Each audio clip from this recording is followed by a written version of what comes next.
근데 일단 용어 정리가 돼야 되는데 그 이제 막 컨텐츠를 잘 아는 분들한테 교육 설계를 맡게 되면 이 용어를 잘못 써서 좀 그 불편한 경우가 있더라고요. 그래서 좀 용어 정리가 좀 필요할 것 같긴 한데 일단은 그 교육을 하는 사람은 전부 다 이 커리큘럼 코스 모듈 레슨 이 네 개 이거 구조는 알아야 되는데 그러면 뭐 예를 들어서 뭐 그 교육학과 그 교육학과의 교육 커리큘럼 하면 말이 되죠. 그러니까 커리큘럼이 제일 큰 개념.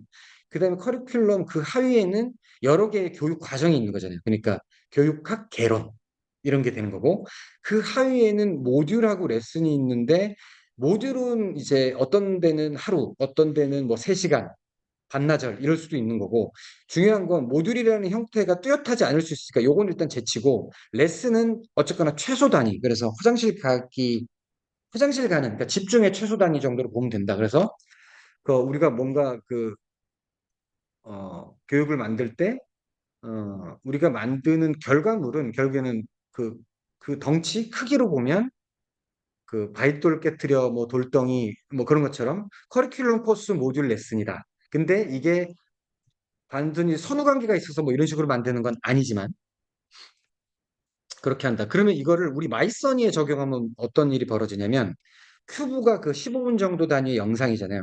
이게 과거에 이러닝 교육과 공부하신 분도 그런 단어 많이 쓰는데 그 이러닝은 레슨이라 안 그러고 찻이라 그래요. 찻이.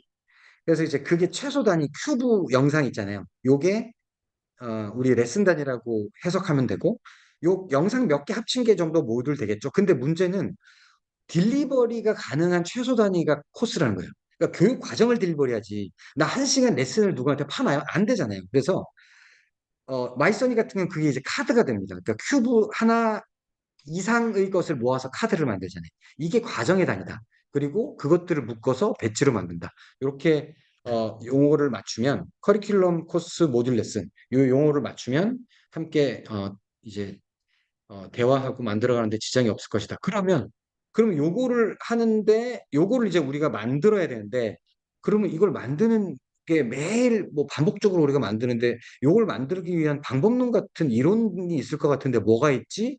하고 이제 세상을 이렇게 딱 보면 그냥 일단 저는 2개만 알면 된다라고 보고 그 외의 것이 있는지 전혀 모르겠습니다. 일단은 만드는 방법론은 크게 2가지 생각하면 된다. 1번하고 2번. 그러니까 커리큘럼을 만드는 방법론이 존재한다. 그러니까 보편타당하고 똑똑한 사람이 앉아가지고 이거를 이렇게 합쳐가지고 예쁘게 그림을 그리는 게 커리큘럼이 아니라 심리학자들과 교육하고 뭐 행정학 하는 그 전문가들이 이 세상에서 이 커리큘럼을 만드는 방법론을 정의를 해 놨어요. 그걸 따라가면 돼. 내가 똑똑하다고 예쁘게 그린다고 힘이 있다고 되는 게 아니라. 그래서 이 방법론을 배워야 되는데 이 교육 체계를 만드는 방법론은 이 2개면 이 지구상에서 먹힌다. 하나는 데이컴, 하나는 CBC. 그래가지고 요걸 가지고 예전에 우리 그 최성훈 팀장님도 누가 신입사원이 오면 혹시 다쿰 아냐고. 근데 아무도 대답을 안 해. 이게 직무 분석을 통한 교육 체계를 만들 수 있어라고 질문을 하는 거예요. 근데 그걸 이해하고 나 그거 공부하다 말았어요. 몰라요. 알아요라고 답변을 안 하는 거예요, 사람들이. 그러니까 아마 답답하셨을 것 같아요. 네. 그래서 이거는 인사에서도 많이 써요. 직무를 분석해서 구조화하는 방법론이에요. 그게 데이컴이에요. 그러면 인사들이 이걸 사용해서 직무 분석까지 끝내고 그 뒷단까지 조금 더 작업을 하면 교육 체계가 짠 나와져요. 그냥 따라하면 나와요. 요것도 요 다음 시간에 할 거예요. 실습을 하면 엄청 시간이 오래 걸려요. 이거 기업에서 하면 뭐 한 8천 명 정도 되는 사람 그거 했다 그러면 한 6개월 걸려요. 제대로 하려면. 그러니까 요거는 간단하게 해서 제가 맛보기 보여드릴 거고 그 다음에 CBC가 있어요. 이거는 직무에서 출발을 해요. 근데 이거는 좀 달라요. 이거는 역량에서 출발해요. 그래서 이거는 뭐냐면 디벨롭 이렇게 글자를 못 써가지고 디벨롭핑 어 커리큘럼 커리큘럼의 약자예요. 베이컨. 이게 결국에는 몬트리올 대학에서 시작했다가 예전에 그거 아세요? 모토렐라라는 회사 아세요? 모토렐라? 모토렐라 유니버시티에서 요거를 기업적으로 최초 적용했고 CBC도 마찬가지. 그래서 이것들은 기업에서 발전되어 왔기 때문에 학교에서 아무리 박사까지 해봐야 몰라요. 제가 물어봤어요, 박사들한테. 몰라요. 그다음에 CBC는 간단해요.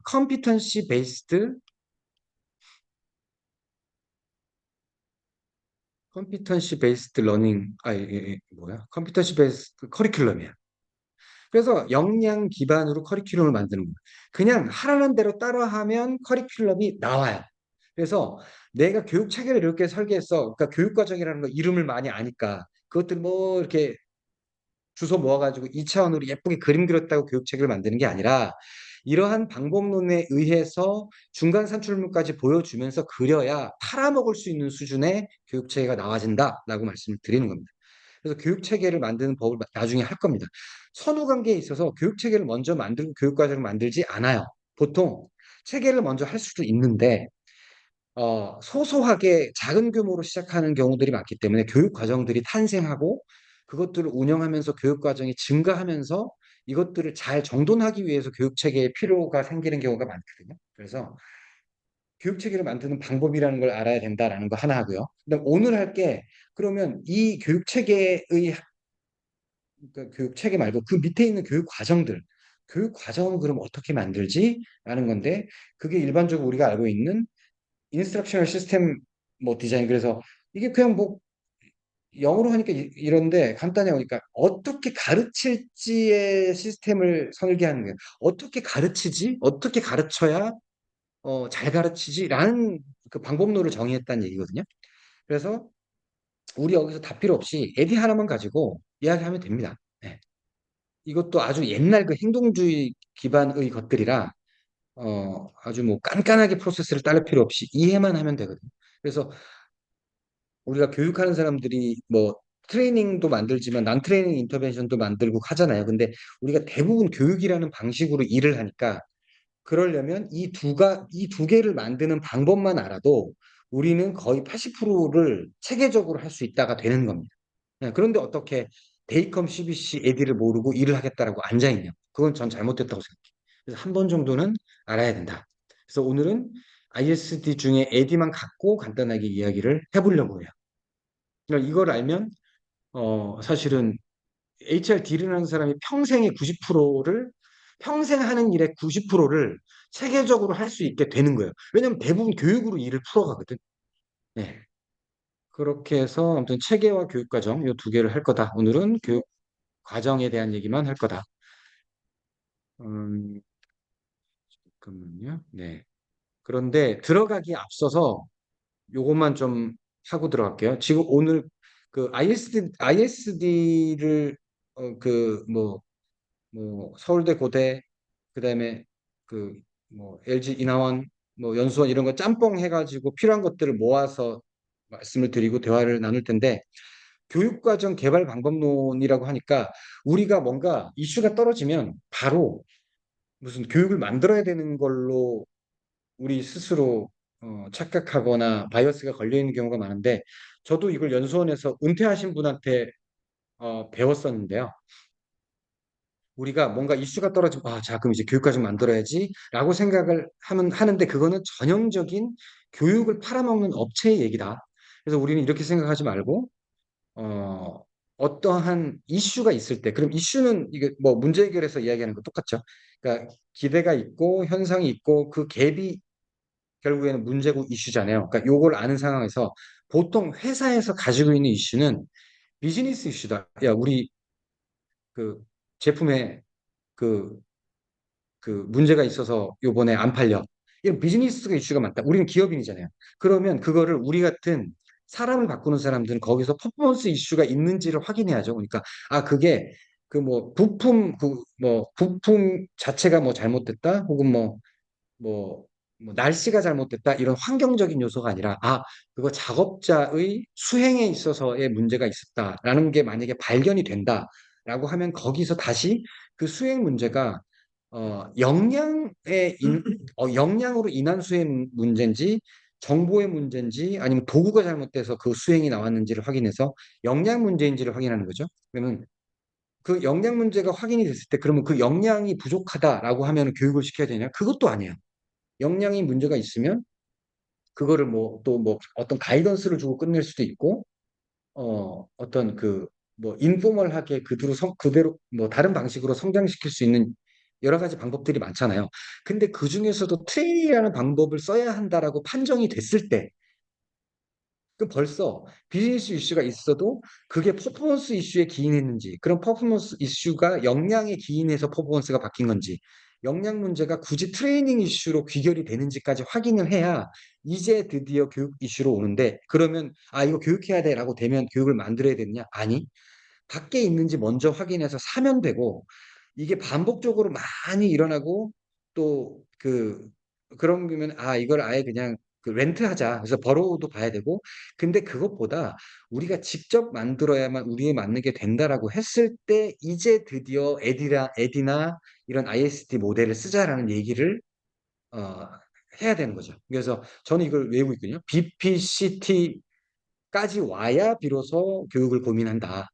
라고 외우고 있습니다. 그래서 진짜 내가 할 수 있는, 그러니까 뭐 그때 그 김민혁 단장님도 말씀하셨는데 망치를 들고 있는 사람은 모든 문제가 못으로 보인다라는 거랑 똑같은 얘기 같아요.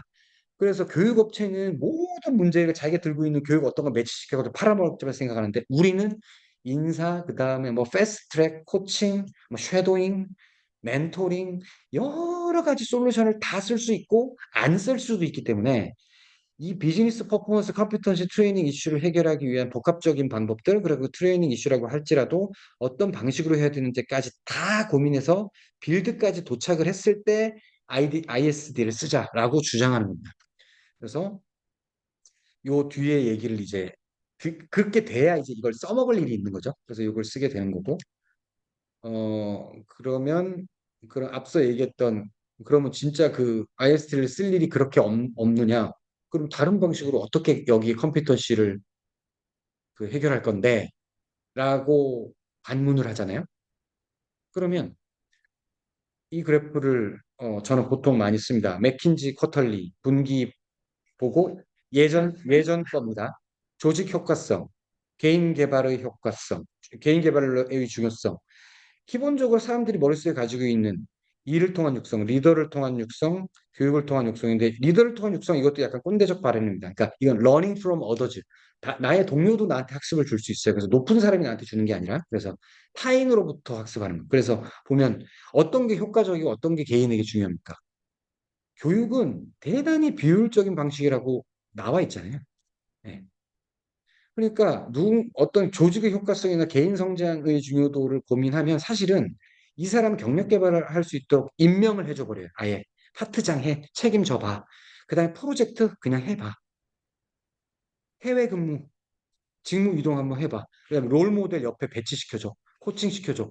이게 진짜 클 수 있는 거란 말이죠. 솔직하게. 근데 이거 하는 사람들, 이거 팔아먹는 사람들은 효과가 낮고 돈은 많이 들어가지만 이걸 쓸 수밖에 없고, 그다음에 우리도 이걸 쓸 수밖에 없는 게 눈에 보이고 가장 명확하게 드러낼 수 있는 행위잖아요. 그래서 이러한 교육을 선택할 수 있는 편향에 많이 걸려 있다. 그러나 결코 효과적이라고 이야기하고 있지 않다. 왜? 레버리지 모델을 봐도 어떤 퍼포먼스를 향상시키기 위한 효과를 보면 스킬하고 난리지를 부여해서 퍼포먼스를 끌어올리는 효과는 매우 낮다라고 보여지잖아요. 예. 그런 것도 이런 이론적 모델도 있으니까 말씀드린 게 거짓말은 아닌 거죠. 그래서 이제 ISD 들어가는데 요거 한 장 가지고 되게 많은 얘기를 할 수 있는데요. ISD 그 모델만 가지고 학생처럼 이야기를 하면 너무 뻔한 얘기고 도덕 선생님 같은 얘기인데, 이거가 우리 그 인류에 되게 위험하고 사람들의 생각을 바꾸고 경제 구조도 바꾸는 게 전쟁사잖아요. 그래서 세계 대전의 시기하고요. 그다음에 성인 학습 이론의 대두 시기하고요. 어, 교수 설계 방식의 변화 이 세 개를 제가 통합적으로 좀 들여다보게 됐어요. 언제부턴가. 그랬더니 이게 아주 재미난 스토리가 있어요. 보시면 1945년이면 기억나세요? 1945년 8월 6일에 그 일본에 원자폭탄 하나 떨어졌고요. 그다음에 8월 9일에 두 번째 원자폭탄 떨어지고 8월 15일에 한복선언에서 우리 광복됐거든요. 어, 그러니까 1차, 2차 세계대전 기간 동안에 어, 그 전 세계적으로 내가 죽느냐 사느냐의 전쟁을 하면서 그러니까 학습 이론이 여기다가 내가 적어놨나? 안 적어놨네. 학습 이론이 행동주의, 그 인지주의, 구성주의 이렇게 흘러오거든요. 근데 요거는 그냥 행동 변화야. 행동 변화, 명확한 행동 변화를 일으키는 걸 학습이야라고 생각했던 얘기예요. 그냥 그 시대에.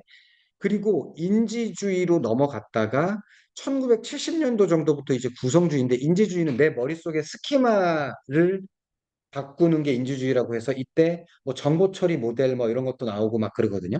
그래서 인지 심리학도 이때 나오고. 그래서 그러고 나서 이제 인지의 구조를 바꾸는 거예요. 이거 사람의 행동을 바꾸는 게 아니고. 그러니까 강사의 역할은 점점 적어져요. 구성주의는 컨스트럭티비즘, 그래가지고 자기가 자기 주도로 구성하는 거예요. 그럼 강사는 환경만 구성하는 걸로 바뀌어요. 이게 70년도부터 구성주의로 넘어와 있어요. 네. 그러면 이걸 버리는 거냐? 그건 아니에요. 근데 잘 보세요. 이런 행동주의 철학이 왜 나왔겠어요? 지금 1차, 요 전이거든요. 1차, 2차, 그러니까 행동주의가 요 이전이에요. 그러면 2차 세계대전을 하면서 군사훈련 목적으로 이게 발달한 거예요. 군사훈련 목적으로.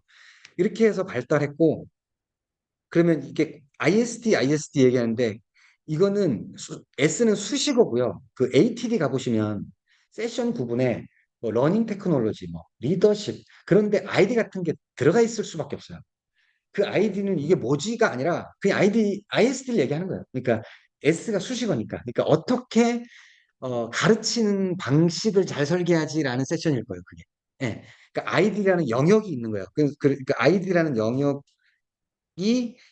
이러한 전쟁을 통해서 그 어, 이러한 것들이 뭐 제식 훈련, 사람들의 그 전투력 뭐 이런 것들을 위해서 발달할 수밖에 없겠죠.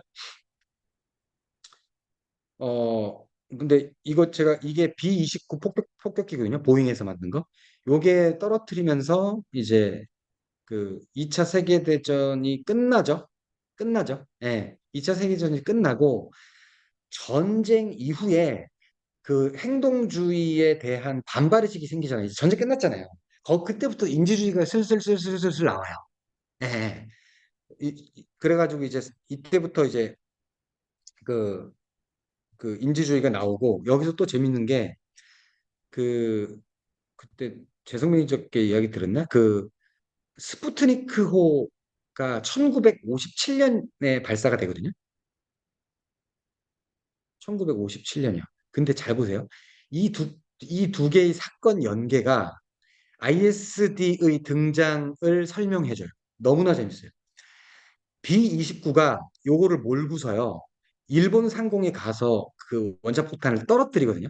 뭐 리틀보이니 뭐니 이딴 걸 떨어뜨린단 말이에요. 근데 왜 그렇게 위험한 짓을 했을까요? 이때 스텔스 기능이 아마 없었던 걸로 알고 있거든요. 그걸 싣고 가요. 왜냐하면 발사체가 없었어.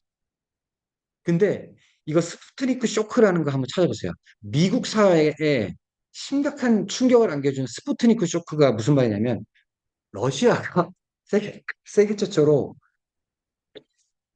인공위성 발사에 성공한 거예요. 그러면 이게 무슨 말이냐면, 동그란 게 스푸트니크 1호거든요. 걔가 인공위성이 떠 있는 게 중요한 게 아니라 거기까지 쏠 수 있는 발사체를 확보한 거야. 그 당시에 핵을 다 가지고 있었잖아요. 그러면 그 발사체 앞에다가 핵을 실으면 미국은 끝난 거예요. 그래서 1957년 이 소련의 스푸트니크 발사가 미국에는 말 그대로 스푸트닉 쇼크라는 엄청난 파장을 일으키면서 이때부터 과학기술, 군사, 체계적 학습의 동인이 생긴 거예요. 그래서 ISD에 S가 붙었다고 생각하시면 돼요. 그래서 지금 공부하시는 모든 것들이 행동주의 기반, 그러니까 이때까지 행동주의였어요. 이때까지 계속. 50년 전까지. 이거 보세요. 이거 챗 GPT로 돌렸어요. 야, 행동주의 시기랑 세계대전 시기랑 매치해서 텍스트 써봐라고 한 거예요. 이렇게 어디 웹 검색에 이렇게 안 나와요. 제가 붙여서 맞춘 거예요. 그러면 아, 이제 다 죽었다가 미국 그 US 디펜스 그러니까 국방과 과학과 교육을 체계적으로 하겠다는 동력을 만들고 여기서 인스트럭션을 아주 시스템적으로 디벨롭먼트 하자라는 움직임이 생긴 거다. 이렇게 보시면 돼요. 되게 재밌는 사건들입니다. 근데 여기서 하나 더 보여드릴 게 있어요. 그러면 이런 충격으로 그 국방성 중심으로 이런 그 교육 체계나 과학의 체계적인 것들이 엄청나게 발전했는데 이 당시에 너무 재밌는 게 역량이 없었어요. 역량은 그 1972년에 역량을 거론한 거는 1918년 뭐 아주 옛날 사람인데 제대로 사회에 알려진 건 하버드 대학교 심리학과 교수 데이비드 맥클랜드 교수가 1972년에 낸 논문이에요. 그것 때문에 유명해졌어요. 그럼 이때도 뭐 가지고 했다? 지식하고 뭐 이런 거 있죠. 지능. 이런 거 가지고 교육과정 만들던 시절이에요. 네. 그러니까 그것도 참 재밌는 거죠. 이 두 개의 사건이 아주 흥미롭지만 사실은 그리고 이때부터 뭐가 나와요? 구성주의랑 또 맞아요. 이때가. 그래서 뭔 얘기를 하냐면 이 논문이 뭘 담고 있냐면요. Testing for competence, 이거 컴피턴스와 컴피턴시는 한번 찾아보세요. 예, 예. 이게 컴피턴시는 습관적인 접미사거든요. 관습적인 거. 그래서 컴피턴시가 사실은 더 맞는데 아무튼 이때는 Testing for competence rather than intelligence라고 하죠. 그 이전에는 시험 봐가지고 지능이나 이런 것 가지고 했다고요. 소위 IQ 테스트는 성행하고 있었거든요. MBTI도 이때 있었어요. 근데 그것보다 역량이라는 녀석이 훨씬 더 성과를 측정하는 데 좋을걸? 이라는 논문이거든요. 그러면 여기에 뭐가 담겨 있냐면요. K, S, A 같은 것들이 다 담겨 있어요. 그리고 이 시기가 또 아니, 구성주의의 성행 시기와도 잘 맞아요. 그래서 요 시기의 그 철학적 변화와 이 죽고 사는 문제, 세계사의 미소 냉전 체계의 세계사도 함께 보시면 상당히 재미있는 흐름이 나온다. 제가 이게 자료를 급하게 막 뜯어 붙이느라고 이렇게 됐는데 누군가 정리를 하면 아주 흥미로운 스토리가 됩니다. 근데 이제 IST 이후에는 결국에는 이건 한마디로 요약됩니다. 그래서 잘 가르치면 끝나느냐가 아니라 지금은 다 뭘로 온다? 퍼포먼스로 옵니다. 실제로 성과를 내느냐의 그런 방법론으로 다 넘어와요. 그래서 ATD 말고 또 뭐가 있어요? ISPA라는 게 있어요. 찾아보세요. 그 International Society for Performance Improvement라는 게 있거든요. 그래서 성과 측면으로 다루는 글로벌한 컨퍼런스 중에 ATD급의 큰 게 ISPI라는 게 있습니다. 그러니까 이것도 한번 찾아보시면 도움이 돼요. 근데 잘 안 가. 네. 그래서 이거 다 필요 없고요. 안 볼 거고요. 그러면 저 ISTD가 여러 기업별로 많이 발전될 거잖아요. 이것만 볼까? 이거는 뭐 아무튼 IST 전통적인 ISTD 그 뭐야 그 ISD는 교육 만들었는데 아무튼 그 저기 퍼포먼스 얘기가 나오면서 훗날에는 난트레이닝까지도 좀 포괄한다라는 건 뭐 당연하잖아요. 우리 SK가 이런 거 잘 쓰죠. 난트레이닝 인터벤션 같은 거 많이 쓰죠. 그래서 ISD 모델을 회사별로나 기관별로 보면 다 있어요. 이건 디겐케일이 유명한 거고 IBM은 이렇게 해가지고 그 사내 과정을 만들었어요. 이건 모토로라고요. 이거는 US 에어포스요. 이런 것도 보면 다 애널리시스 끝났다고 디자인하고 야 디자인 끝났어 디벨롭먼트하고 그 다음에 임플리멘테이션 끝났기 때문에 테스트해요? 아니에요. 이때부터 계속 평가하고 개선하는 애자일한 모델을 썼었어요. US 에어포스도. 그 다음에 이거는 IDI라는 연구소 이렇게 했었고 이거는 그 카파렐라라는 데는 이런 모델을 가지고 있고 LG의 모델 중에서도 이거는 그 HPT, 그러니까 이게 퍼포먼스를 좀 넣어가지고 통합적으로 만든 껍데기 모델은 뭐 이렇게 생겼었고요. 예. 자베이드 같은 다른 인터벤션들이 있잖아요. 이렇게. 예. 뭐 그렇게 해서 쓰기도 했었고요. 예. 그렇게 해서 쓴다. 그래서 그럼 이제 그 행동주의 기반으로 했던 그 에디를 이야기할 텐데 아주 그 핵심만 집어서 저 배운 거 그리고 저의 관점으로만 좀 설명을 드리면 어차피 인생사 모든 게 에디인데 분석에서 꼭 해야 될 게, 여기 분석에서는 저는 네 개를 외우고 있거든요. 그래서 목적 분석, 내용 분석, 학습자 분석, 환경 분석, 저는 이렇게 외워요. 목적 분석, 내용 분석, 학습자 분석, 환경 분석. 근데 이게 뭐냐면, 보통 목적 분석을 요구 분석이라고 많이 하더라고요. 그 웹이나 책에는. 이게 뭐냐면, 이거 왜 했냐고요. 이거 why예요, why. 그래서 위에서 하라고 하는 게 보통 많고요. 근데 위에서 하라고 하지 않아도 외부에 봤더니 지금 세상이 이렇게 바뀌는데 하면 해야 될 것 같지 않아요? 라고 할 수도 있고요. 그다음에 교육부서의 존재의 이유 때문에 그냥 뭐라도 만들기도 하고요. 그래서 왜 하는지에 대한 얘기고, 그다음에 내용 분석은, 이게 어널리틱스도 아니고, 이게 그냥 애널라이즈예요. 애널라이즈. 네, 요게 원래. 네, 그리고 내용은 그 지금 이 요구를 받은 이 내용이 뭔지를 보는 거예요. 그래서 이거 ISD 에디 모델에서 SME를 언제 선정해야 될까요? 라는 질문을 받잖아요. 그러면 일을 안 해보고 공부를 안 한 사람은 헷갈려요.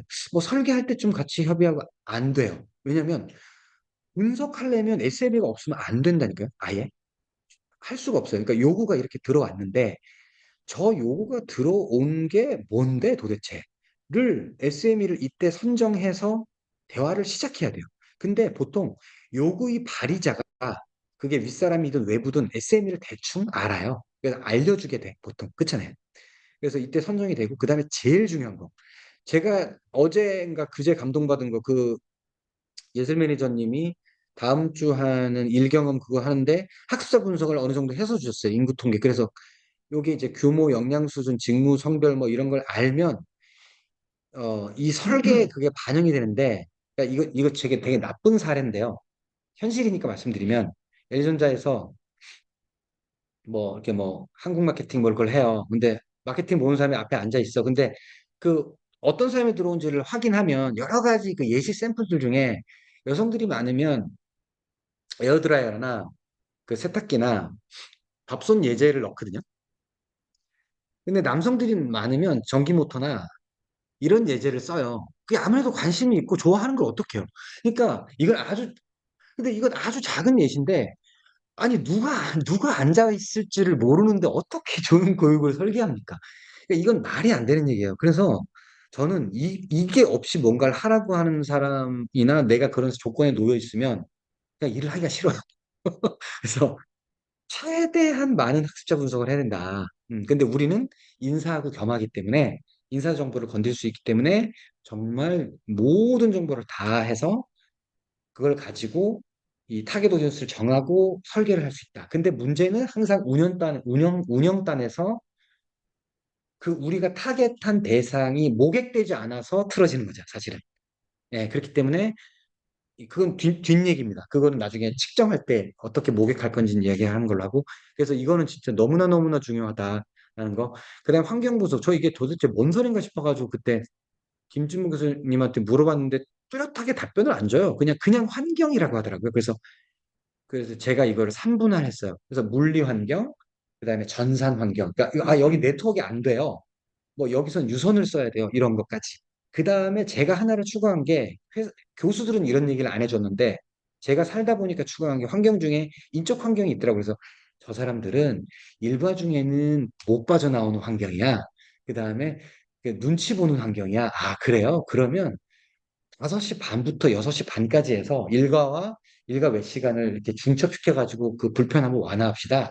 이런 전략들이 그 물리, 전산, 인적 환경에서 그 뒷단 설계에 영향을 주는 거죠. 그래서 다시 한번 요구 분석, 내용 분석, 학습자 분석, 환경 분석 이 네 개를 해야만 제대로 된 설계가 된다. 그래서 분석이 제일 중요하다. 여기 A가 요구 분석 아닙니다. 그냥 분석이에요, 분석. 그러니까 목적어가 없어요. 그러니까 이 네 개를 분석하라 그 얘기입니다. 네. 그리고 그럼 이제 설계로 가면 여긴 다 필요 없습니다. 그냥 ABCD랑 아크스 이 두 개만 하면 돼요. 여기가 설계가 제일 중요하잖아요. 이 설계가 끝나면 뭐가 나오냐면 개요소가 나와요. 개요소. 시간표 같은 거 나오잖아요. 그러니까 아무것도 안 만들어요. 아무것도 없어. 그러니까 동작 가능한 결과는 없는데 설계도가 나와져요. 그래서 여기가 제일 위험하고 제일 중요하고 교육 과정을 애자일하게 개발한다라고 했을 때 저 분석 끝났어요라고 말하는 사람 없어요. 얼른 시간표 그려가지고 대화하잖아요. 그래서 애자일의 최소 단위의 사이클이기도 해요. 스프린트를 간다 하면 이 정도까지 갈 것 같아. 왜냐? 얼기설기 그 껍데기라도 대화할 수 있는 게 설계도잖아요. 그러니까. 그러니까 스프린트의 첫 번째가 한 이 정도 될 것 같아. 예, 애자일 개발로 하면. 그러니까 요 설계도를 해야 된다. 근데 요거는 저 뒤에 자료가 있으니까 뒤로 가서 이야기를 할게요. 좋다, 좋다. 야, 요구 분석, 내용 분석, 학습자 분석, 환경 분석, 아니, 뒤에 거 보고 할 거예요. 이거 제가 급하게 적은 거예요. 네. 요렇게 있고, 그래서 이런 시트로 다 해요. 하고, 예, 그 다음에 이거 분석 단계 제대로 했나? 뭐 체크리스트도 있을 수 있어요. 자, 설계인데, 자, 학습 목표를 이 설계는 이제, 설계해야지가 아니고요. 요 과정이 뭘 위해서 달려가는지 학습 목표를 기술하는 게 제일 중요합니다. 그래서 이 학습 목표 기술은 특히 이제 공부 조금 한 사람들, 특히 이제 교수급들, 박사급들이 어떤 교육과정 만들었다고 누가 개요서를 딱 보여주잖아요. 그러면 다 필요 없고 학습 목표 기술한 거 이렇게 딱 보고 공부하는 사람이네, 공부 안 하는 사람이네. 그다음에 제대로 된 체제를 가지고 있는 조직이는 아닌지는 그냥 이걸로 끝납니다. 예. 이거 그러니까 A, B, C, D로 기술을 해야 되는데 Audience Behavior Condition Degree요. 이거는 그냥 외우시면 되고 근데 A는 잊으셔도 돼. 왜냐? 주어는 언제나 학습자.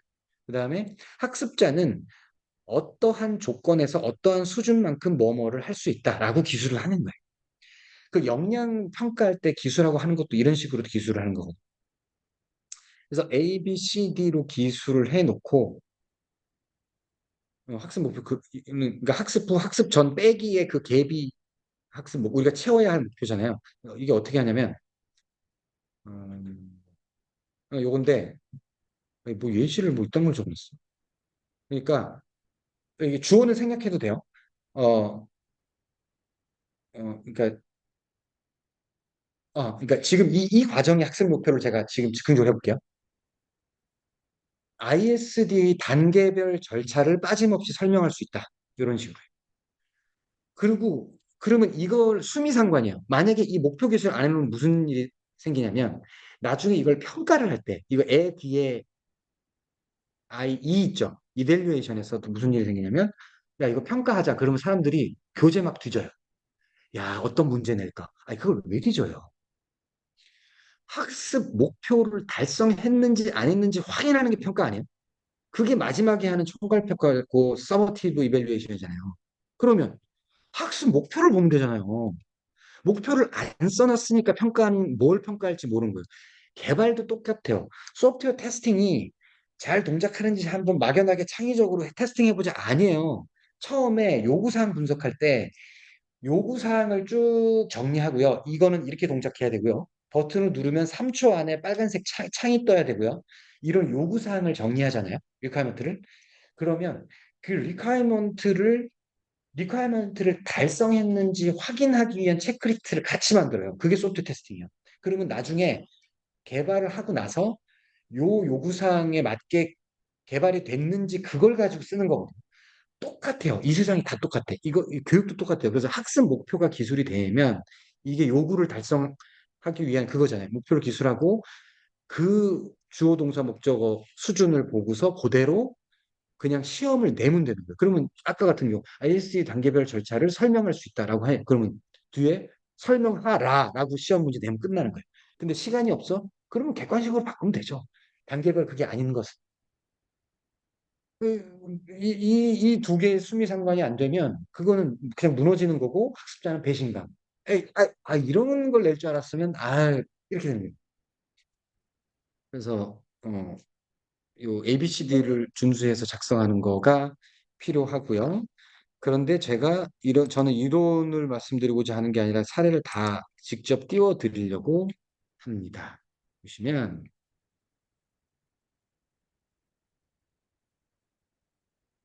그 목표 기술을 서울대 교수가 자기가 쓴 책들 그리고 교재로도 쓰는 그 책에 써놓은 걸 한번 보시면 느낌이 오실 거예요.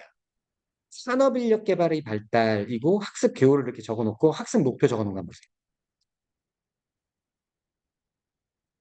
학습자는 근대 이전의 산업인력 개발의 발달 과정을 설명할 수 있다.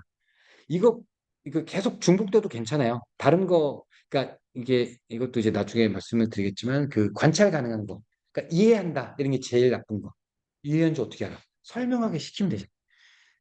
요게 공부한 사람이 쓴 거. 보면 압니다. 이게 교수들이 쓴 게 이렇게 돼요. 다른 단원 한번 볼까요?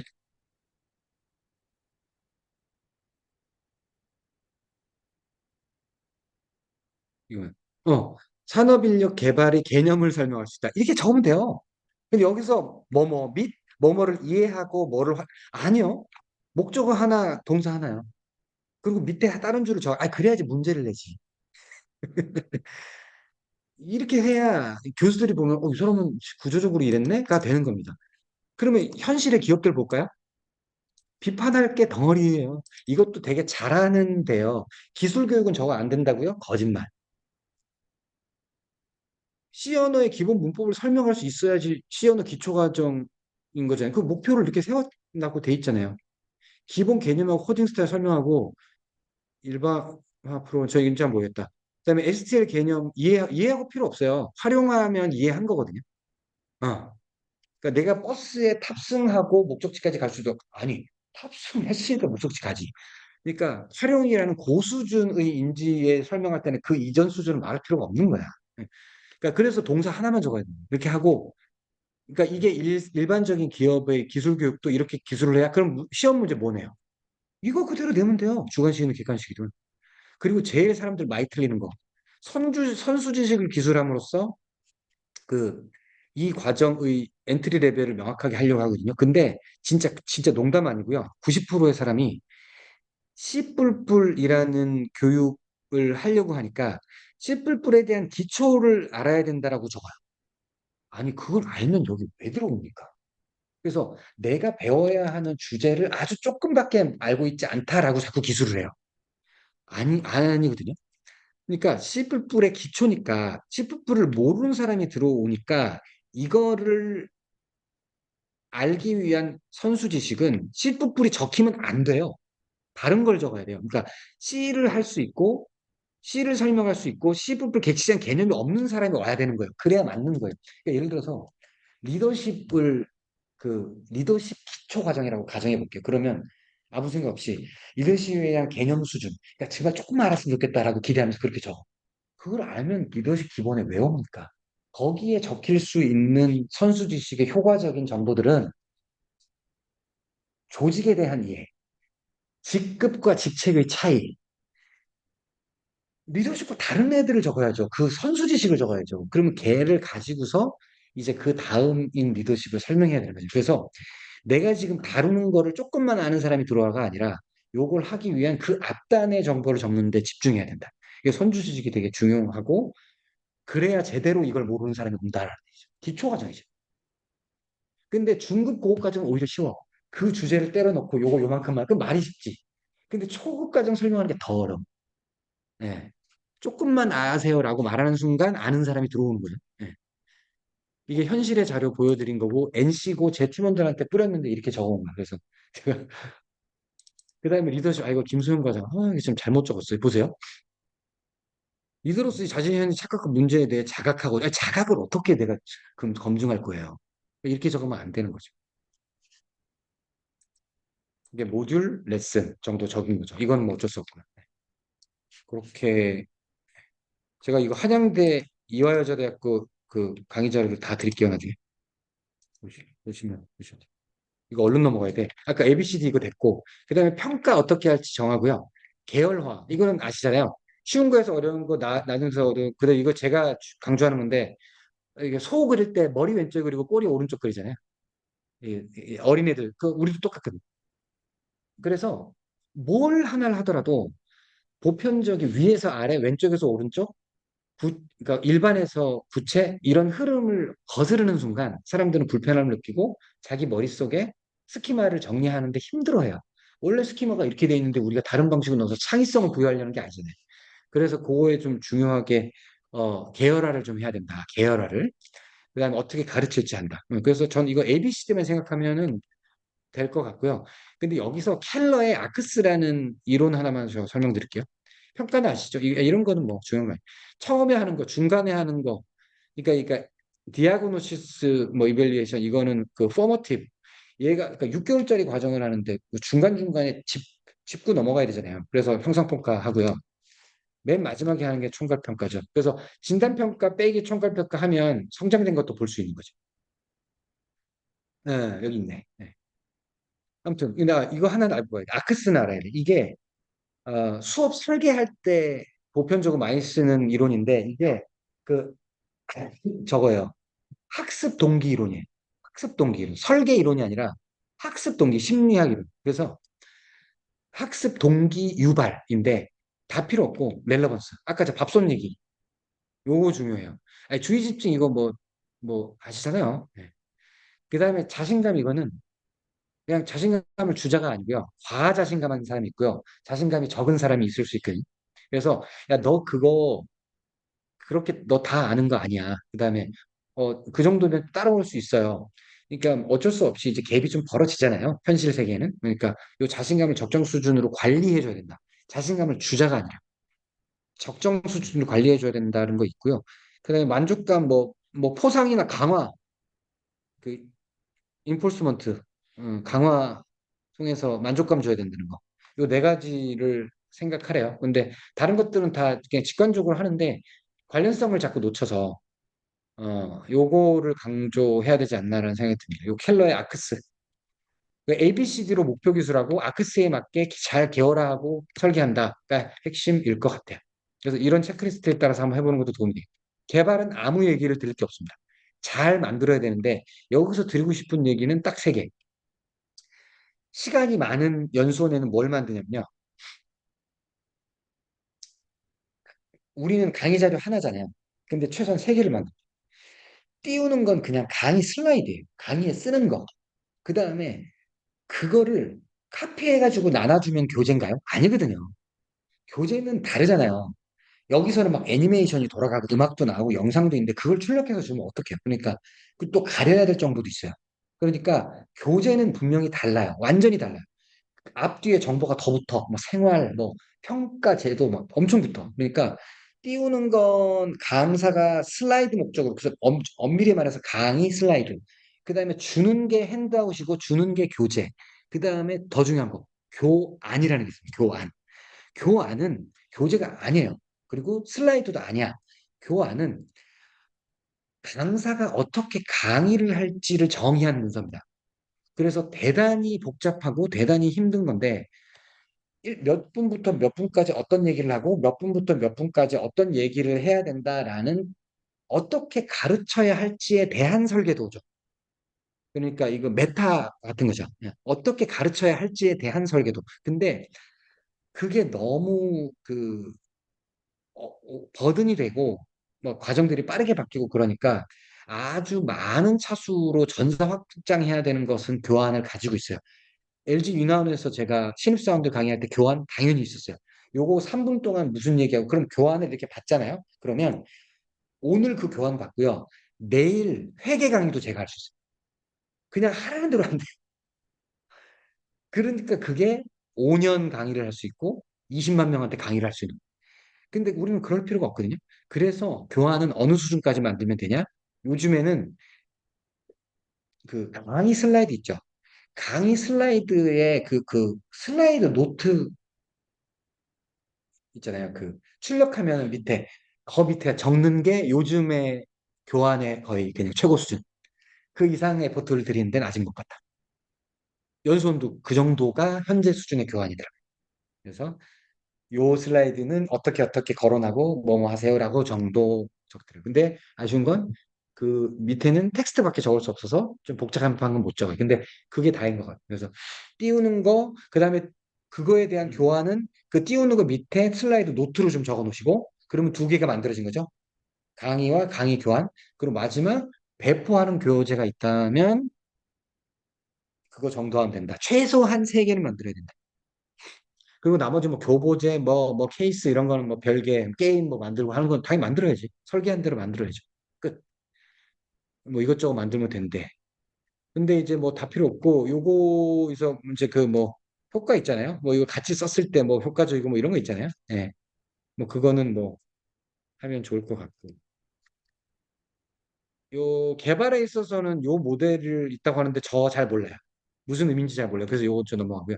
마지막으로 실행은 열심히 실행하면 되고, 요거는 운영 뭐 이런 그것들 읽어보시고 뭐 이게 또 이게 뭐 티칭 스킬, 퍼실리테이팅 스킬, 뭐 코칭 스킬 이런 것도 하면서 또 따로 볼 것들이 많이 있잖아요. 근데 뭐 이론적으로 여기서 볼 건 없을 것 같고요. 평가는 다음에. 너무너무 중요하고 너무너무 재밌고 숨겨진 엄청난 데이터들이 있기 때문에 요거는 다음에 모든 데이터를 까고 요거를 설명드리고 요 에디는 여기서 끝내는 게 좋을 것 같습니다. 근데 그 파일럿 테스트 할 때, 평가할 때, 아, 그러니까 이거는 교육과정을 설문을 한다라고 이해하지 마시고 교육과정을 만드는 프로세스의 평가라고 하는 건 파일럿으로 실행하고 있을 때, 그러니까 집단은 모르죠. 그러니까 학습자는 모르죠. 이게 첫 번째 파일럿 과정인지 모르죠. 근데 이 과정을 어쨌거나 파일럿으로 실행할 때 그것을 평가하는데 중요한 건 평가자가 담당자 혼자 앉아 있지 말고 뭐 예를 들어서 뭐 이런 식으로 많이 해요. 단원 원래 이거 5분짜리인데 실제로 6분 흘러갔네. 아, 이거 1분인데 이거 부족한 것 같아. 이렇게 시간도 보고요. 그 모듈별로 아까 뭐 있었어요? 학습 목표 있었잖아요. 목표 이거 단원이 레슨이에요. 근데 레슨별 목표는 없어요. 근데 이게 어떤 목표 기술 한 개 있다면 대충 생각한 게 이 정도였는데 이 정도까지밖에 못 따라오네. 뭐 이런 것도 좀 확인해 보고 그다음에 요거 제가 볼드로 해놨는데 학습자한테도 물어볼 거고 강사한테도 물어볼 거고 나의 팀장이나 내 동료도 들어와서 보면 된다. 다면적으로 좀 본다. 나 빼고 이렇게 해서 개선사항 적고 이거 누가 개선할지 보통 이렇게 그 첫 시간에 파일럿을 한다. 예. 이거 좀 몰라요. 예, 그래서 이거 평가할 때 이런 이론 다 필요 없을 것 같아요. 저는 잘 모르겠어요. 이거 커크패트릭 처음 논문에 레벨 4까지 있었던 그 얘기인데요. 이거 평가는 다음 시간에 다룰 텐데 그냥 이것만 한번 봐두세요. 2014년에 돌아가셨어요. 도널드 커크패트릭. 그래서 아들이 있거든요. 그 아들이 이 모델 가지고 계속 장사를 하고 있어요. 그리고 근데 이 모델은 굉장히 독보적이에요. 아직도 이 1, 2, 3, 4까지 모델. 그 다음에 아시다시피 여기서 필립스라는 학자가 야, 리졸트 뭐 말고 이제 인풋까지 고려해야 되는 거 아니야? 그래서 ROI라는 거를 평가 지표로 하나 더 넣어요. 그래서 보통 레벨 5라고 해놓고 요거는 필립스가 하나 얹어요. 근데 그거 말고 더 말씀드릴 게 있어요. SCM, 뭐 NPS, 뭐 이런 그 외에 몇 가지 것들 좀 더 말씀드릴 게 있어요. 요 LS는 여기서 마무리 드릴 수 있을 것 같습니다.